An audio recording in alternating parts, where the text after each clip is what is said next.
Болсон юм уу? Тийм ээ охин минь.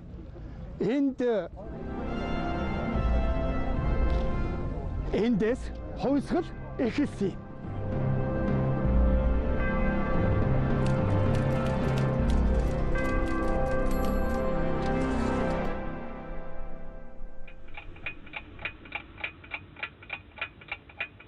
Мянгасан 1999 оны 12 дугаар сарын 7 Скватын талбай.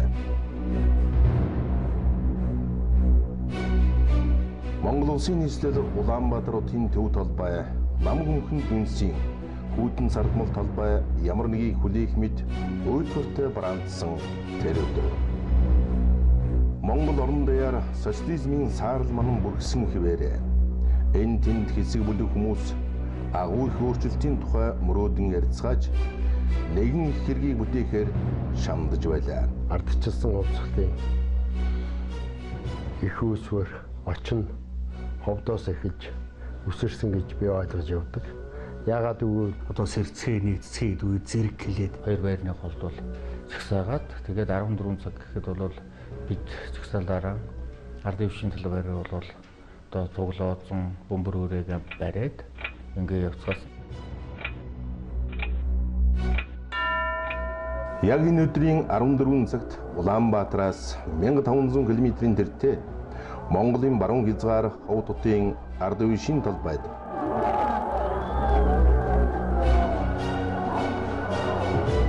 урдым сонсогдож дуулдаагүй цоошин содон үйл явдал болсон юм. Ховдын арчлын түүхийг ярихад 1989 оны 12 сарын 7-нд зөвхөн Ховдын төдөө Монголын арчлын түүхэнд анхных болж ингэж тодорсныг зөвхөн тухайн үеийн оролцогч төдийгүй Монголын нэртэй түүхчид, академичид, судлаачид нэгдээ хүлээн зөвшөөрч байна.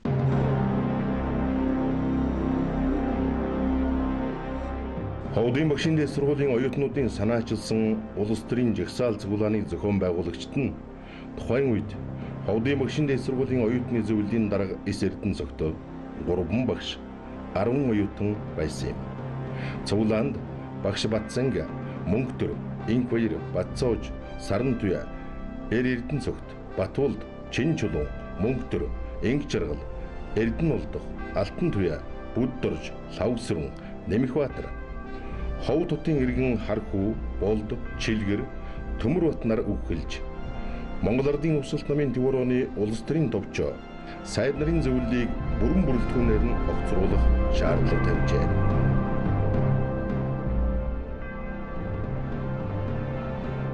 1989 оны 12 сарын 10-нд Улаанбаатарт болсон одоо тэр цуглаан бол анхных нь гэж ойлгоод байдаг. Гэтэл тэрний өмнө 2 том цуглаан болсон байдаг.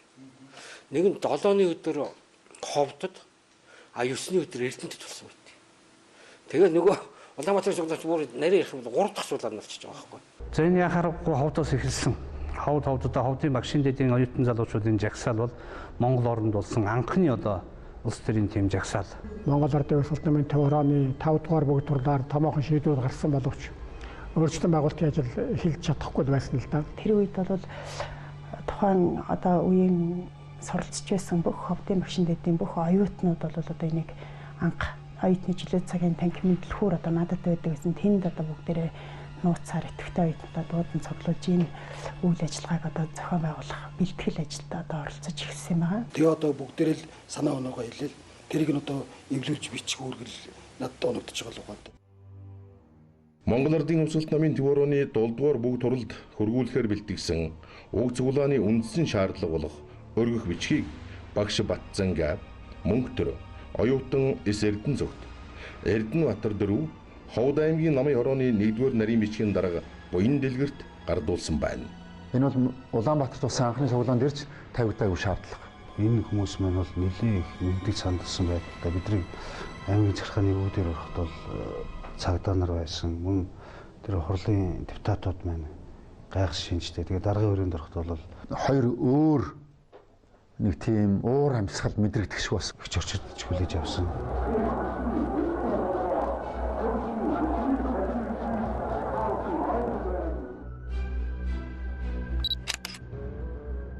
Тухайн үед болсон энэ үйл явдлыг бол хожим нь бол Эрдэмтэд судлаачд бол нэлээд хаанысын эрен суулжиж баримт бүрдүүлж дүгнэлт хийсэн байдаг л да.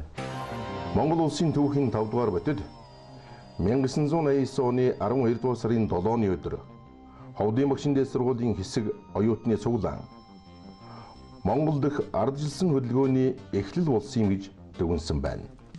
Улаан цан пал гэтэл улс төрийн товчоог огцор гэдэг чинь гэдэг бол өөрсдийнхөө одоо амь насанд аюул дутцал хэрэгжсэн л да. Орон нутгийн эрх баригчдад цуглааныг зохион байгуулж оролцсон эсэргүү хөдөлсөн хүмүүсийг хүчирхийлэн баривчилж үйл ажиллагааг нь таслан зогсоох хууль ёсны эрх мэдэл байсан.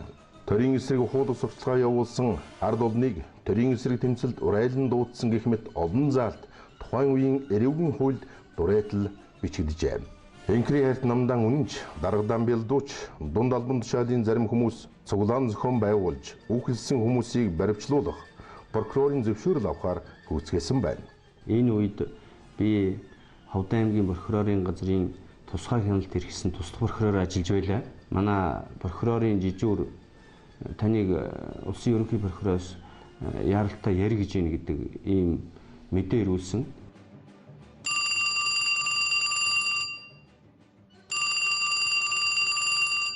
Тэгээ ороод би Монгол улсын ерөнхий прокурор ажиллаж байсан Малжины муугатай ярьсан. Наач одоо юу болоод байна? Энэ төр засгийг эсэргүүцсэн зохион байгуулалтаа ийм бүлэг одоо хүмүүс гарсан төрийн эсрэг эмт хэрэгүүлсэн ийм шинжтэй үйл явдлууд болоод байгаа юм байна.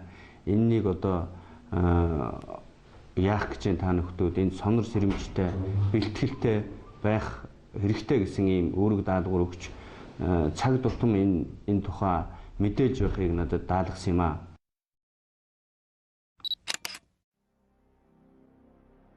Ирээдүйн хувьсгалын гал дөнгөж асаж эхэлсэн тэр эмзэг цэг дээр түүхийн ийм игзэгтэй цаг мөчид хэрвээ байдал өөрөөр эргэж баримтлуулах зөвшөөрөл хүссэн хүсэлт биелсэн бол Монголын ардчлалын түүхэнд хар тул бүлдэх байсан нь тодорхой.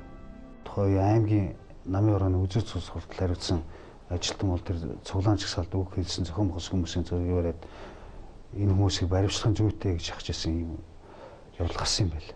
Аймгийн намын орооны төвчөөний гишүүдийн хурлын протоколд тэмдэглэснээр аймгийн намын орооны төвчөөний гишүүн Чулуунбат болсон үйл явдал улс төрийн зохисгүй үйл ажиллагаа юм. Бас үндэслэхийг үзэл хэд дэврэгдсэн байна гэсэн бол намын орооны төвчөөний гишүүн Пушкин үүнийг нам засгийн эсрэг зохион байгуулалтыг хийсэн арга хэмжээ гэж үзэх ёстой. Багш нар удирдах зохион байгуулсан тодорхой хэмээн эрс шүүмжилсэн байна. Намын орооны төвчөөний гишүүд ингэж дүгнээд энэ явдал бусд хүмүүст муу үлгэр дуурайлал болохгүй гэсэн болгоомжлол хурлын протоколд тодорхой үлджээ. Намын орооны төвчөөний гишүүн Балсанжамц энэ цуглаан зөрчил дутагдaltaй хүмүүсийг сэргээснээс биш Ховдын хөдөлмөрчдийг сэргээсэнгүй гэжээ.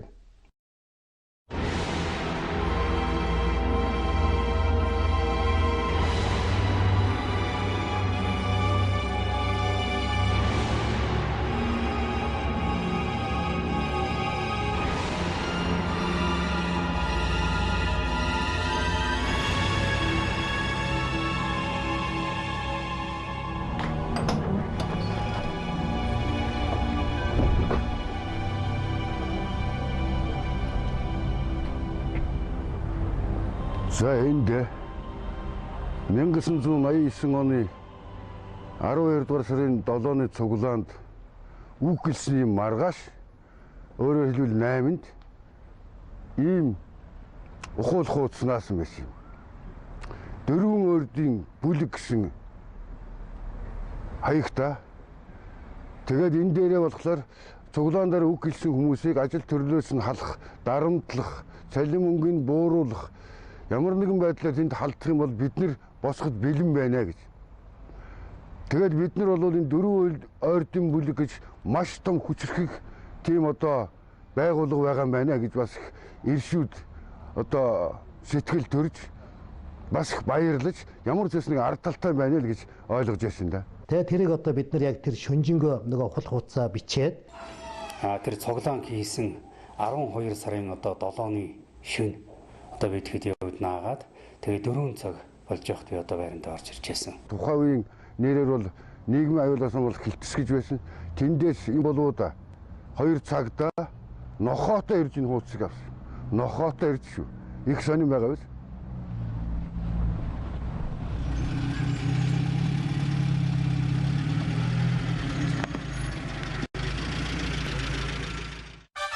(1989 оны 12 дугаар сарын 4-өөс 5 шилжигшин хоёрсгал залуучуудын эвлэлийн энэ танхимын арын өрөөнд хэдэн хүн цуглаж нэгэн нууц зүйлийг чухалчлан хэлэлцлээ. Тэд өөрсдийгөө дөрвөн ордын бүлэг хэмээн нэрлсэн байна. 4-5-ны үед бид нар дөрвөн ордын бүлэг байгууллаа. Хиндэж хэлэхгүй ингэж нууцлсан. Наранхүү залуу уран бүтээлчдийн улсын 2 дугаар зөвлөгөөнд төлөөлөгчөөр оролцож Улаанбаатарт болж байгаа үйл явдлын талаар бусад дан ярьж өөрчлөн байгуулалт болохгүй. Шинэ хувьсгал болно гэснийг нөхөн дэмжснээр нууц бүлэг байгуулагдажээ. Миний ойлголохоор тэр бүлэг гэдэг үгийг бол одоо тухайн үеийн нөгөө коммунист нийгэмд амьдарч ирсэн үнэсийн тархинд бол асар их одоо олон хүний масста тийм том хүрээ байдаг гэж ойлгож байсан юм шиг. Тэгтэл зүгээр л ингэж жилийн нэг хэдэн залуучууд сүлд байсныг би мэдсэн. ардчилсан хувьсгалд нь өөрөө монголчуудын сэтгэл зүрхэн байсан сэтгэлийн төрхөө гэж боддог байхгүй би.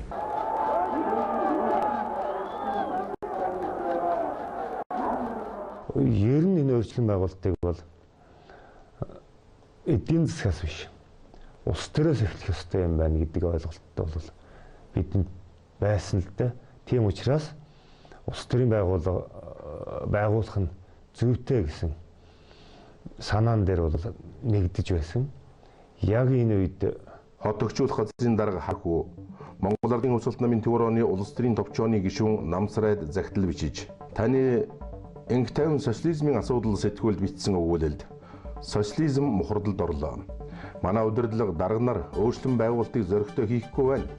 Эрхчлөө хэн нэгэн хүн бидэнд бэлгэлэхгүй. Түүнийг ард түмэн өөрсдөө нь тэмцэж олох ёстой гэснийг тань бид талархан дэмжиж байна. Ийм учраас ард олонны дундаас өөрчлөн зохион байгуулалтыг түргэх зорилготой улс төрийн шинэ байгууллага байгуулах нь зүйтэй гэж бидний хэдэн нөхөд үзэж байна хэмээн бичсэн байна. Ховд аймгийн засаг даргад туслах хөхөө төлөвлөгөөний комиссийн багшир тэр үед энэ Наранхүү, багш Наранхүү, аюутай амар жаргал нартай бас ярьж санал солилцож Архуу ахын руу ороо 11 цаг үед очдог байлаа. Архуу ахын хаалгын жол хоёлоо Архуу ахын нэгээл өгтөн. Цөмөрөө олтор ярина. Тэгээд нэг байгууллага гэдэг надад нэг мөрийн хөтөлбөр дөрмийн тэм төсөл боловсруулаач гэдэг би нэг юм боловсруулаад. Энэ хоёр манад их тэрнийг бүрэн дүүрэн дэмжиж шөнө 3 цагт хүртэл манад ирж нөгөөдхөө ярилцаж бид нар ингэж байдаг байлаа. Учаад уудас мөрийн хөтөлбөрийг 10 дугаар сарын сүүлээр боловсруулжээ. Мөрийн хөтөлбөрийн зарим хэсэг үндэсний түүхийн музейд хадгалагдсан үлдсэн нь энэ юм. Ямар нэгэн байгууллагын тухай энэ байгууллага нь мөрийн хөтөлбөртэй байх юм гэж үзээд мөрийн хөтөлбөр боловсруулж байсан ийм үйл явдал бол болсон байдгийг. 1989 оны 12 дугаар сарын 7-ны орой хот төгчүүлэх газрын конторт Хархүү, Наранхүү, Чилгэр, Амар жаргал, Лавг, Жагардсум, Уран дэлхүүр, Эрдэнэ чулуун нарийн хэдэн хүн цугларч улс төрийн тэмцэл явуулахын тулд яаралтай зохион байгуулалтанд орж нэгдэн нийлэх нь зүйтэй хэмээн хэлэлцжээ. Энэ цуглаанд миний оролцож үг хэлсэн тэгсэн маргааш өглөө нь байдлыг өгч нөхөр Чилгэрийн театрын хөөх зайлуулах талаар хүмүүс бас санал онол гаргасан.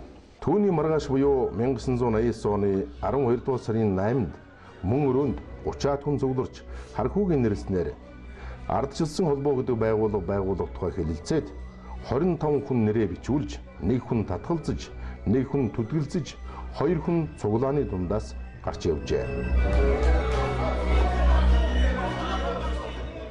Монголын дүүхэнд Монголын ардчилсан холбоо гэдэг байгууллага зарлагдаагүй байсан тэр цаг үед ардчилсан холбоо гэдэг энэ нэр хаанаас гараад ирв гэж хүмүүс гайхаж магадгүй. Хархуу ахын нэр томьёог санаалж гаргасан. Ленинград хотод Оросын ардчилсан холбоо гэдэг байгууллага байгуулагдаж Японоос гэдэг хүн даргалахаар боллоо гэсэн тийм таасан мэдээ гарсан байсан. Тэгээ би нөгөө хөхөр рүү яриад за энэ ардчилсан холбоо гэдэг нэр их цохилтой биш үү? Энийг зүйтэй байна гэдэг ингээд бид нэр санал солилцоод Тэгээд ардсан холбоо гэдэг нэр өгье гэдэг ингээд тохироод нөгөө бичих номоо одоо ардсан холбоо болгож өөрчлөх нь зүйтэй юмаа гэдэг. Ерөөсөө энэ МОХ гэж нэрлэжээ. Монголын ардсан холбоо гэж нэрлэх юм байна. Гэсэн одоо энэ төв ардсан холбооны хүн бол зарим зөвшөөрдөг. Өөр нэг баримт. Энэ үйл явдлаас жил гаруй ухны дараа ардчил сонины нэгэн дугаарт ховдын ардчилсан холбооныхан гэсэн дэд гарчгийн дор нийтлэгджээ. Гэтэл 1989 он 2 сарын 7-нд хов хотод оюутнууд цуглаан хийжээ. Маргааш нь ховдын ардчилсан холбоо албан ёсоор байгуулагдсныг хотын Монгол Ардын Хувьсгалт намын хорооны дарга Батмөнхөд мэдэгджээ. Тэгтэл 2 хоногийн дараа хөдөлмөр сонины дугаараас Улаанбаатар хотод цуглаан хийсэн тухай уншаад амар жаргалын хот руу явуулжээ гэсэн байдаг. Би Монголын ардчлалыг одоо ундрахгүй үргэлж одоо өөдөө дэшээ бадмлан асч явах их гал гэж бодож явдаг. Тэр их галын анхны одоо цагсан тэр хитнийхэн чулуу бол ховдын хаан гэж одоо ам бардам хэлэх ёстой. Энэ бол Монголын түүх болж үлдэх ёстой маа. Анхны тэр цуглааны кийн гэдэг бол өөр асар том эрсдлийг дагуулж хийж байснараа хамгийн өндрөөр үнэлдэг ёстой ийм хүмүүс юм аа.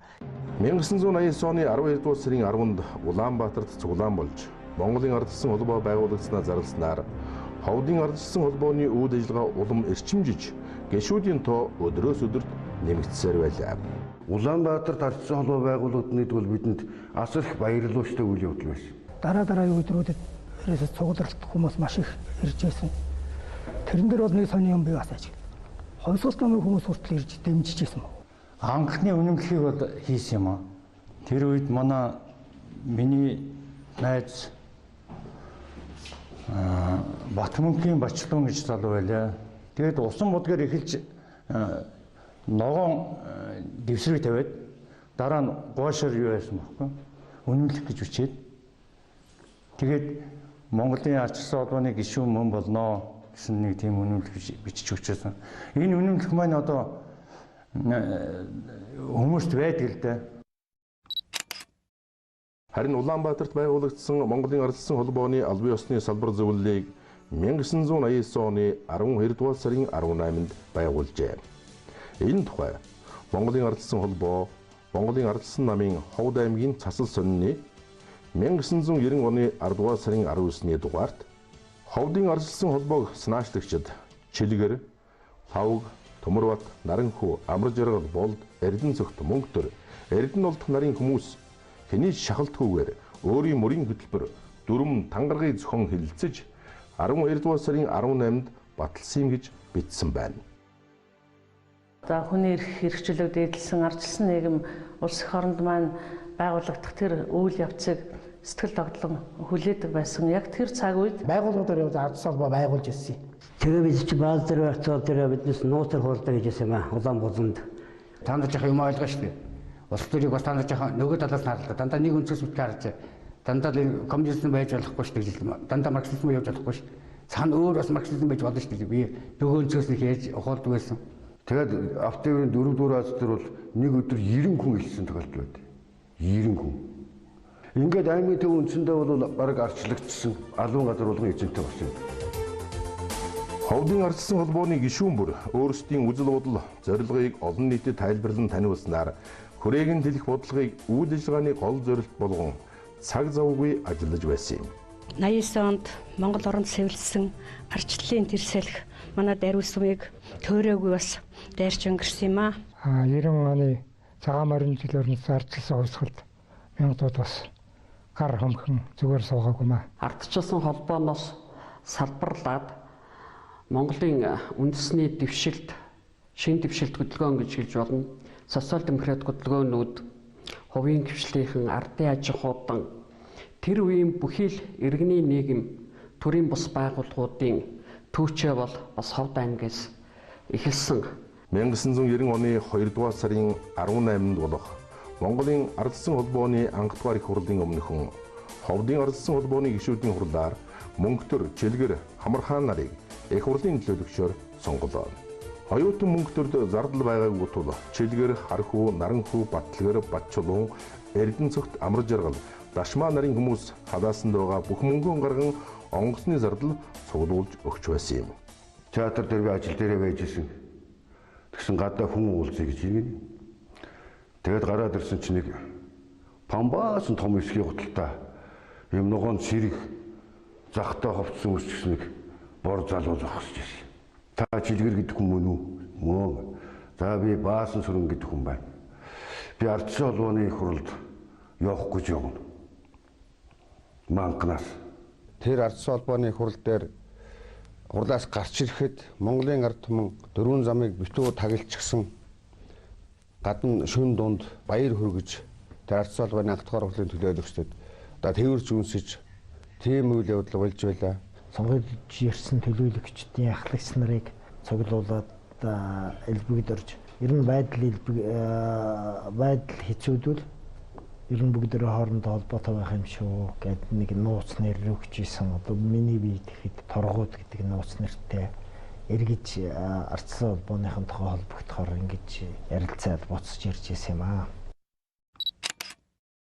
Баасан Сүрэн гишээр нь би тосч уулзаж Баасан Сүрэнтэй яриад 1990 оны 2 сарын 28-нд анх Манган суманд Баасан Сүрэн Дашмаа гэдэг хоёр хүн анх байгуулж 50 гэдэг хүнтэйгээр бидэхэд гишүүд элсүүлж байсан. Хурлаар бол одоо Бааса гэдэг хүнийг бол анхныхаа даргаар томилж ажиллуулж байсан. Орлогч даргаар нь бол одоо наран цэцгийг одоо сомилж ингэж ажиллуулж байсан. Тэгээд салбар зөвлөө байгуулчаад бид нар санхүүжилтийн ажлыг яаж шийдэх байх дээр үүд шил цуглуулж өөрсдөөсөө 5 төгрөгөөр ардчилсан холбооныхаа салбар зөвлөлд ханд өргөж. За тэгэл янз бүрийн мэргэшээ саадууд их л байсан.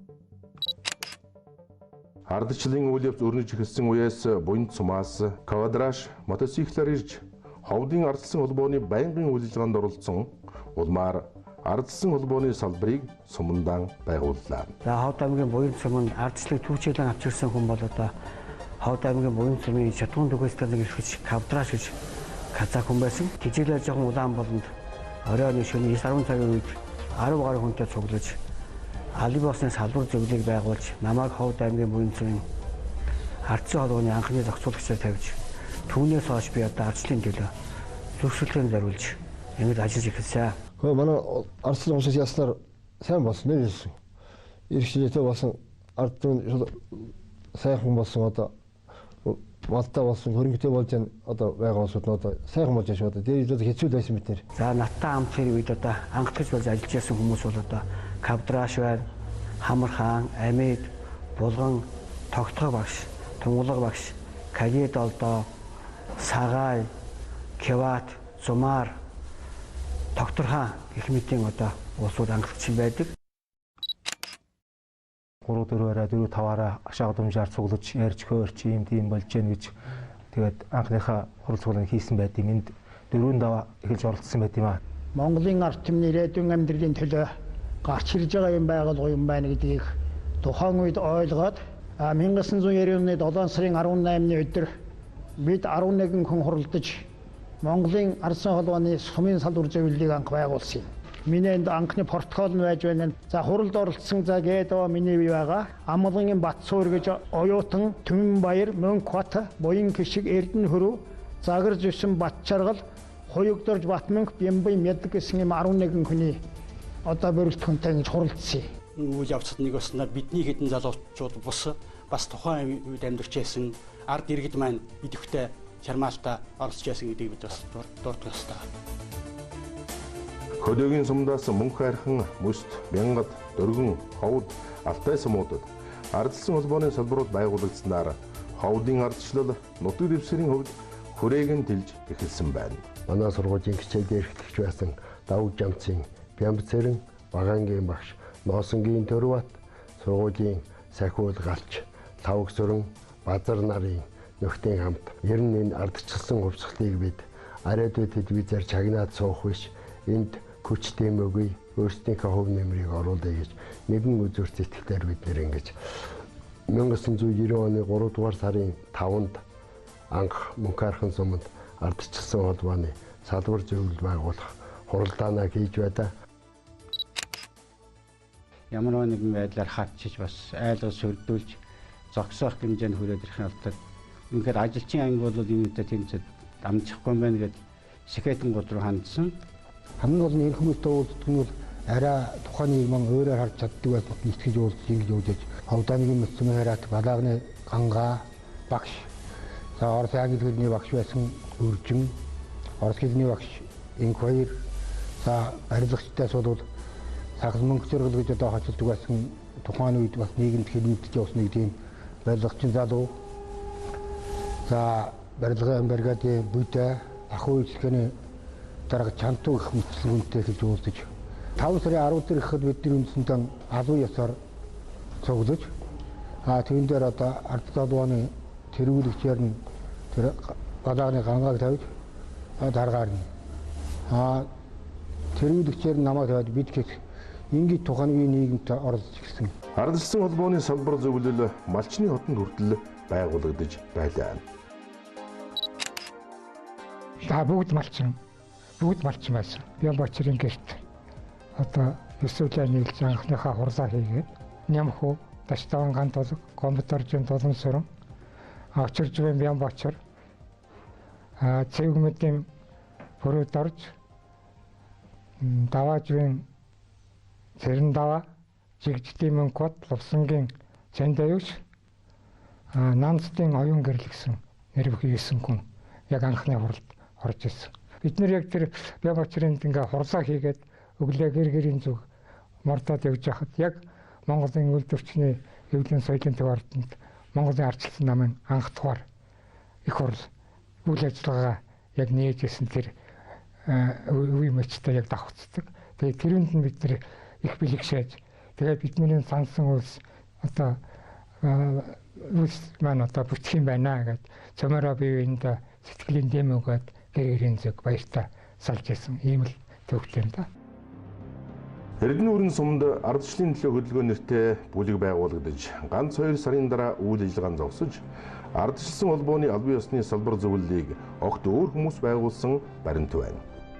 Орос хэлний багш зөрөгч багангийн хичээлэрэгч Баян Жаргал, эдийн засгч Мант хоёр адил биш бид нийлж одоо 90 сум орондоо ардчлалыг тэр сум орон нутагт ажиллаж байгаа дарга нар ерөнхийдөө энэ ажилдаа тэнцэхгүйг энэ одоо ард түмнээс нууцаар санд асуулга авчаад энэ одоо дүнгийн хариуг одоо бид нэр гаргаж Төхөөгийн аймгийн одоо тэр удирдлагуудад хөрвүүлж ирсэн. Ардчлалын төлөө эвсэл гэж байгуулсан. 1989 оны жагсаал зуглаан 1990 оны ардчилсан үүсгэлийн үйл явдлын яг одоо Эрдэнэ өрн сумын хэсэг залуучууд одоо энэ үйл ажиллагааг дэмжиж энэ үйл ажиллагаа цааш бид орон нутагт одоо явуулах ёстой гэсний улмаас Эрдэнэ өрн сумын төвөөс гэм Батулгын Сүхбаатар сайнахоо бүрүүд орж Канда Эрдэнэ чулуун Норуулсрынгийн нэмд орж тэжээлийн аж ахуйгаас бим очир бүтэгийн даваад орж ингээ бид хэд одоо Сүхбаатарын гэрт цуглаж анхныхаа одоо үйл ажиллагааг ярилцж байсан. Эрдэнэ өрөнд бол бид нэр баг Монголдо шахуу өөрсдийн одоо ардчилсан холбооны одоо зохион байгуулалттайгаар анхны мал хөвчлийн үйл ажиллагааг одоо бид нэр зохион байгуулж явуулчихсан. Хөдөө сумдад ардчилсан холбооны салбарыг тухайн үеийн нөхцөл байдалтай шалтгаалan голдлуудад гэртээ эсвэл айдын гэрт байгуулж байсан сонирхолтой жишээ олон бий.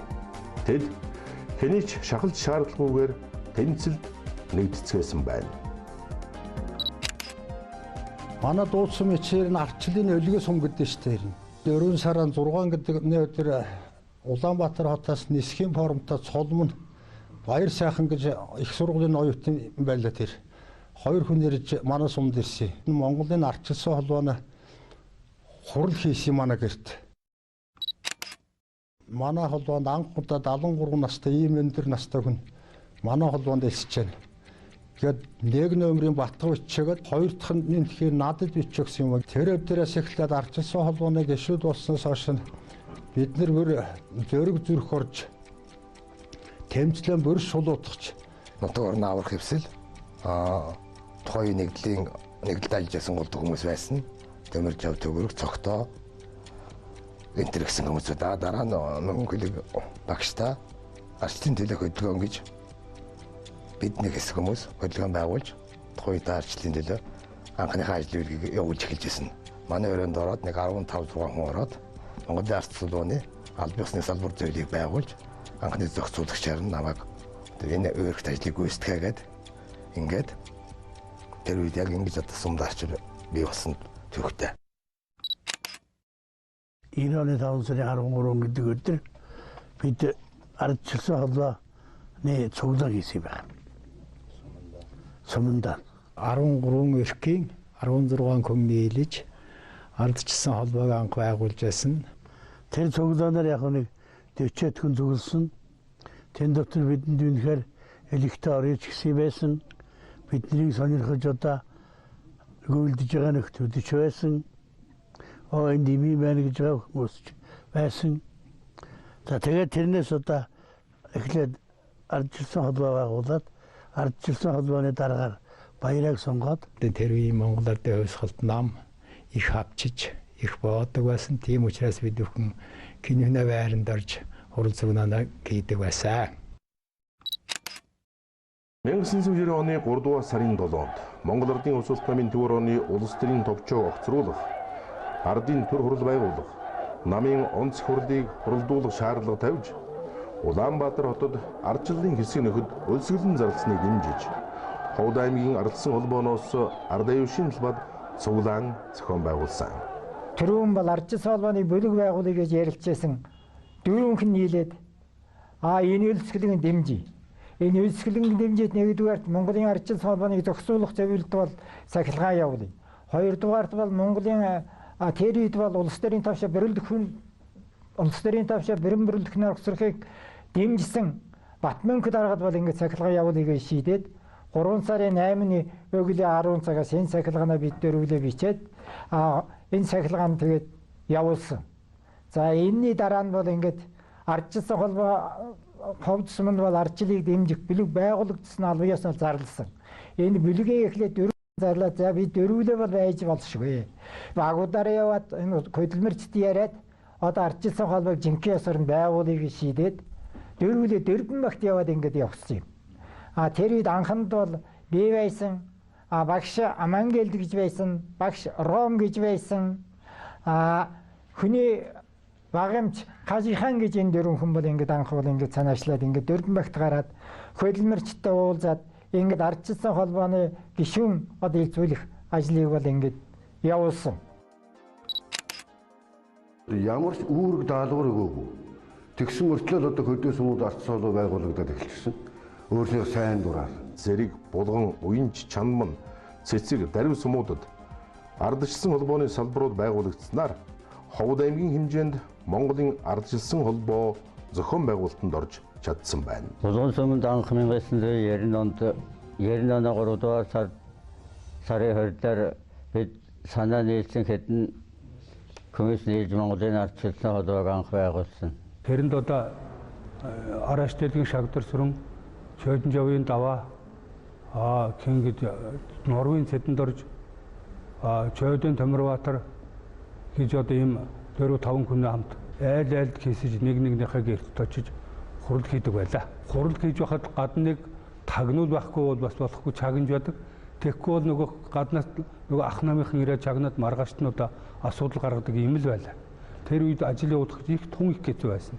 Тэгсэн мөртлөө шантраагүй бид тухайн үеийн сонин хэвлэлүүд түүний дотроос Монгол Ардын Хувьсгалт намын үнэн сонин ардчлалын төлөө тэмцэгчдийн эсрэг бүхий л сөрөг ухуулгыг дугаар алцгалгүй нийтлэн тарааж бүтэн нүрийгч харамгүй зориулж байсан юм. Ардчилсан холбоог ардын шүүд шилжүүлэх нь зүйтэй. Хайрт нам засаг минь ээ. Энэ бузар улай зүйл сэлгчдийг хөөн тарайхан зүйтэй гэгчлэн ардчилсан холбоог газар дор ортол нь хараа зүгсэн. Хайрт нам өмөрсөн ухуулга дүүргэжээ. Монгол улсын хэмжээнд 360 сум байдаг гэсэн.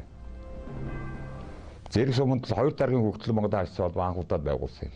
Манай аваалагч үнээс нь Чадар дарга дарга нь байсан. За анхны зохицуулагчсан одоо манай ардчлалын алтаарацаа болдог илүүг доржгаа төрлөх нутагтаа очсон. 1990 оны 5 сарын 31 өдөр. Тэгээд нутгийн иргэдтэй уулзалт хийгээд уулзалт маш их өргөн болсон. Тэр клубыг багтахгүй их хүнтэй болоод тэгээд уулзалт ярилцлага болсны дараагаар уулзалтын төгсгөлд за ардсан холбооны одоо зорилго чиглэлийг сонирхож байгаа бид нартай уулзаж одоо санал бодлоо солилцох бидний дэмжиж байгаа хүмүүсээ үлдээрэй гэсний дагуу 30 гаруй хүн үлдсэн юм аа. За тийм дотор миний бие болон манай сургуулийн бас 2-3 багш нар байсан. Ингээд ардсан холбооны үүрэг зорилтын тухай бид нартай одоо санал бодлоо ярилцаж анх зэрэг суманд 90 оны 5 сарын 30-нд Монголын ардсан холбоо байгуулсан зүгт одоо тэр 90 оны тамгаш надад байна. Анх нээж өгсөн дэвтэрч байна. Энэ байгууллагад яг үед түүнийг дэмжиж исэн, түн сэтгэл санаагаа зориулж исэн Данглан Сэрэтэр гэж хүн байсан. Дархан гэдэг Бэнэн гэдэг хүн. Тэр нь Сандаг гэж хүн. Энэ мэтлийн улсууд бол маш их дэмжиж ялангуяа энэ хөгшчүүл бол бас бидэнд бас урам хайрлаж тэдний одоо нэлээд ярьж хийж ер нь одоо анхнаасаа юм байсан энэ залуучуудын бол зөв та нарын сэтэл бол зөв санаас нэг дэмжижсэн нэлээд хүнд нөхцөл чамдамд арчлан холбоо байгуулагдаж яажсан маа гэдэг дурдах хэрэгтэй. Энэ арчлалын төлөө явж исэн Зундай Жамцхай, Аргачаагийн Жаргал сайхан, Гиндингийн Жаргал сайхан, Төдөөгийн Баас, за Нисхийн Баяра, за тэр олон сайхан гөгсчүүлүүдтэй хамтарч энэ арчилсан үйл хэргийн төлөө зүтгэсэн. Арчлалын энэ ураашуурах үн цэмэнд бас ард түмэн сонсож арчлалын төлөө зүтгэх хэсэг нөхдөд нэгдэж анхнаах хаан бас уур амьсгалыг эхэлж байхад энэ Жаргал сайхан, Дүгүр сөрн, Баттулга, Пүрүүд орж, Буян тогтох, Кишгэ, Абай эрэг залуучууд нэгдэж бид анхнаах хаан цуглаан анхнаахаа хурлыг айлын гэрт хийж эхэлж гудамжинд сонь тарааж, сонь уншиж, гудамжинд сууж анхнаахаа үйл ажиллагааг дэмжиж эхэлж байсан юм аа. Бидний энэ гол үйл ажиллагааг анх зохион байгуулахад манай Чимэд багш бид нэр Чимэ Жажаа гэж нэрлэдэг. Манай банзрагч ах одоо арчилсан банзрагч нэртэй. Мөн бид нэр тухайн үед Нууц Ноёнтон гэдэг байсан.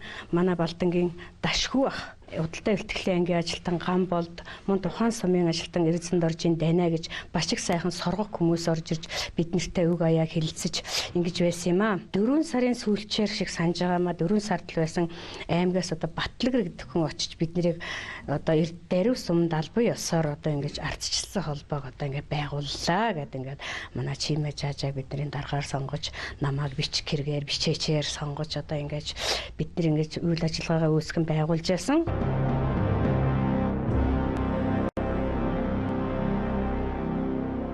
3 дугаар сарын 9-ний өдөр Монгол Ардын Хувьсгалт намын ерөнхий нарийн бичгийн дарга Бүгд найрамдах Монгол Ард улсын ардын хурлын тэргүүлэгчдийн дарга Батмөнг бүх ард түмэнд хамдаж 3 дугаар сарын 12-нд болох Монгол Ардын Хувьсгалт намын төв орооны бүгд хурлд намын төв орооны улс төрийн товчоо бүрэн бүрэлдэхүүнээр огцрох санал оруулахаа мэдгэлээ. Энэхүү Ховд аймагт болсон анхны улс төрийн цуглааны шаардлага 3 сарын дараа биелэлэн оллоо. Энэ нь Монголын ардсан холбооны Монгол орон даяар өрнсөн мянган гишүүд дэмжигчдийн тэмцэл хичээл зүтгэлийн үр дүн байсан нь дамжиггүй. Тэгэхээр бидний энэ Ховдын цуглаан Монголын ардчилсан холбооны цуглаан хоёрын хооронд бол шалтгаалцлын холбоо байхгүй. Харин зөвхөн логик холбоо байсан. Тэр цуглааны зохион байгуулсан хүмүүс, оролцсон хүмүүс, үгэлсэн хүмүүс бүгд одоо өнөөдөр байж байгаа учраас энэ цуглааны үйл ажиллагаа их бодиттой юм. Нийгмийг өөрчилсөн тэр зоригтнууд нь тэр хувьсгалчт нь тэр манлайлагчт нь яхахгүй тэр оюутнууд байсан гэдгийг бол бид нийтээр ойлгох ёстой. Энэ цаг үеийн залуучууд бүгдээрээ ойлгож тэдэнд гүн хүндэтгэл үзүүлэх ёстой. Баяр нь энэ утгаар нь одоо аваад үзэх юм бол оролцсон хүмүүс нь маш тодорхой. Бүх хүүхдүүд нь одоо ингээд бүгдөө нэр усаараа бичигдсэн орчсон байдаг. Тэн дээр үг хэлжсэн хүмүүсийн төвшин ч гэсэн одоо Монголын анхны улс төрийн цуглаан гэдгийг нь одоо үндсэндээ бүрэн дүүрэн хүлээн шөөрсөн ийм одоо Монголын анхны маань улс төрийн цуглаан хов дотод тулж Монгол арчлалын салхийг анх хагалан сэвэлзүүлсэн ийм төвхтэй. Монгол Ардын Хувьсгалт намын 70 жилийн турш босгосон коммунист үзэл сурталын хүүтэн чулуун уулын орой ийхүү нурж унлаа. Оройг нь нурааснаар хувьсгал болчтгүй юм а гэдгийг ардчлалын төлөө тэмцэгчид яс махандан шингэтэл мэдэрсэн билээ. Толгойтой тэмцэл амар байсан юм шиг. Тодорхой улс төрийн товчооны бүрэлдэхүүнийг огцруулах гэхэд тэд нар харин одоо юу гэдэг юм да? Ухамсар цаад огцорсон. Гишин хэдий боловч доогуур ам бүхтэй байдаг. Коммунист үзэл сурталын бат их суурийг ёроолоос нь нураах хүнд хэцүү үүргийг Монголын ардчилсан холбооны хөдөөгийн гишүүд нуруундаа үүрсэн гэдгийг түүх мартах учиргүй. За ардчилсан хувьсгалын дайсан хүмүүс байгаагүй. Харин тэдний оюун тархинд 70 жилийн турш үндсээ шигтгэж ургасан коммунист үзэл суртал байсан.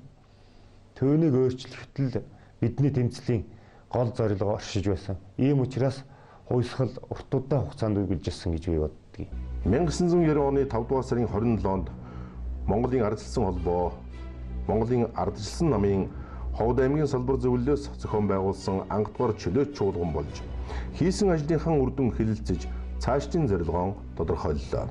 Энэ чуулганд аймгийн ардын депутатуудын хурлын гүйцэтгэх захиргааны хариуцлагатай нарийн бичгийн дарга аймгийн намын хорооны товчооны гишүүн буян дэлгэр өгөхөлж баяр хүргэсэн нь Ховдын ардчилсан холбоог Монгол ардын хувьсгалт нам аймгийн захиргаа бүрэн дүүрэн хүлээн зөвшөөрсний илэрхийлэл болсон юм. 1990 оны 5 сарын 27 оны Ховд аймгийн Монголын ардчилсан холбооны чуулган маань улс төрийн одоо хоёр дахь том хүчин бий болсныг одоо тунхагласан ийм чухал чуулган болж байсан юм аа.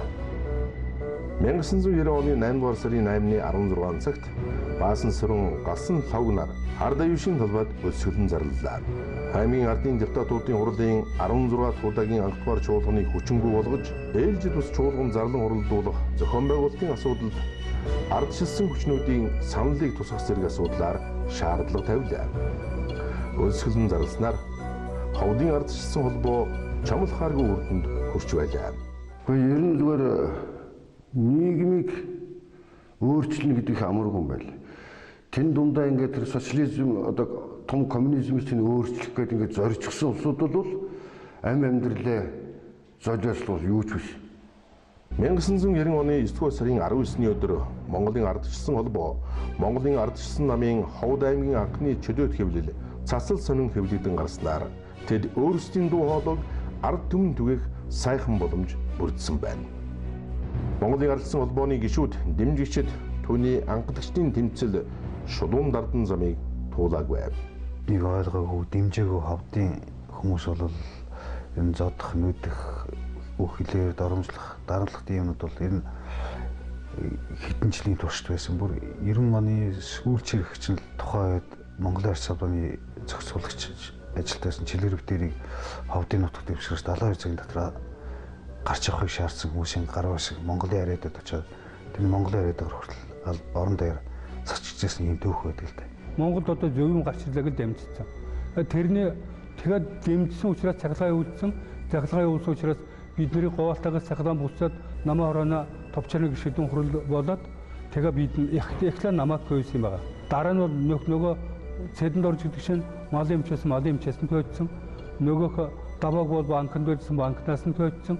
Ингээд бүгдээрээ засгогдсон л да. Тэр маргааш нэгэн минь шууд ажилласан харсан. Миний тэр машин хурааж аваад аймгийн хууль хяналтын 3 хүн манаас өмнөд очсон. Та хэдийг баривчлна. Та нар энэ дарга нар огцруулдаг хөдөлмөртийн тарих тулгааг эргүүлсэн ер нь хууль бус ажиллагаа хийж байгаа улсууд та нарыг баривчлна. Ороо баг нартаа шахах биднийг оруулж аваад зочдлын 3 номерын оронд оруулж аваад шөнжин бидний дарамтлал шалгааж байцаагаад өглөө нар тусч яхад бидний бичиг баримтыг хурааж аваад өрөх мичгийч бүгдийг хурааж аваад нэг хувийн хурааж аваад ингээд аймгуур явсан. Тэд хувийн ахуй амьдрал, сэтгэл санаа, оюуны үнд зүйлээ ардчилсан хувьсгалын төлөө золиослсон. Ямар нэгэн шан харамж, цалин хөлсгүйгээр зөвхөн өөрийн хүсэл зоригоор энэ үйл хэргийн төлөө зүтгэж нийгмийг аюулаас хамгаалах яамны дуршуул, дагуул, ялангуяа Монгол Ардын хувьсгалт намын гишүүдийн эсэргүүцэл дарамтанд ор үйл хэргийн явуулж олон хоног саруудыг хагас нойртой өнгөрөөсөн. Үндсэн хөрөнгө гэж байхгүй, эргэлтийн хөрөнгө байхгүй, тэр үед бичгийн цаас ч байхгүй, ийм байгууллагын Нэгтлэн Бадагчаар анх ажилд орж байсан. 90 оны 8 дугаар сараас 94 оны 3 дугаар сар хүртэл ардчилсан холбоонд Нэгтлэн Бадагчийн орон тоонд ажиллахдаа нэг удаа цалин авч үзээгүй. Ер нь бол итгэл үнэмшлэрээ л тэнд ингээд ажиллаж байсан. Ердөөсөө бидний хэн мааж цалин мөнгөтэй болъё, цалин мөнгө авъя гэж хэлдэггүй байсан. За олцсон хэдэн төгрөгөө хөдөө сумдад явахдаа машинда бензинд л зарцуулахаас өөр юмд бол зарцуулагддаггүй байсан. Би одоо ардчилсан холбооныхыг тэгж боддог. Ерөөс ингээд энэ тэнд яваад хинти ч юм уу хаана яваад очих дээрээс би ардчилсан холбооныхаа л үйл тэмрэлдэл одоо нэг сайхан болоо явчихдаг.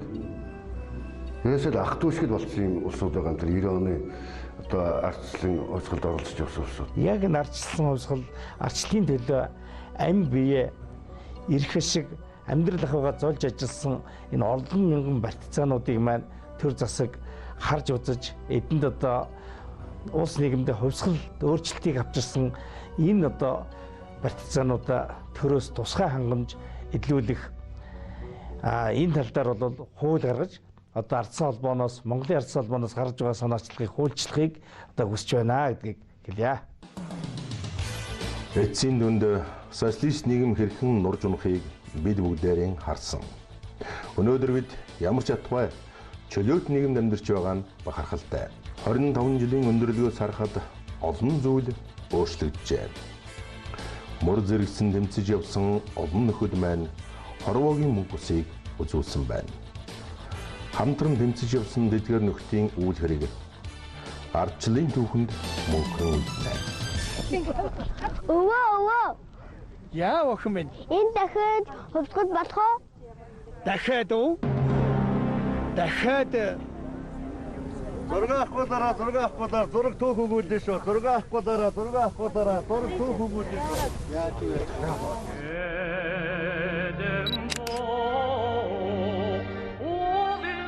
Ардчилсан хувьсгалын үйл явцыг Монгол орны өнцөг булан бүрт өрнөсөн жагсаал цуглаан тэмцэл хөдөлгөөнүүдийн цогц хэмээн үзвээс энэ хувьсгал эндээс хов дотоос ард дэвшин талбайгаас ихэлсэн гэж нүүр дүүрэн ам бардам хэлж болно.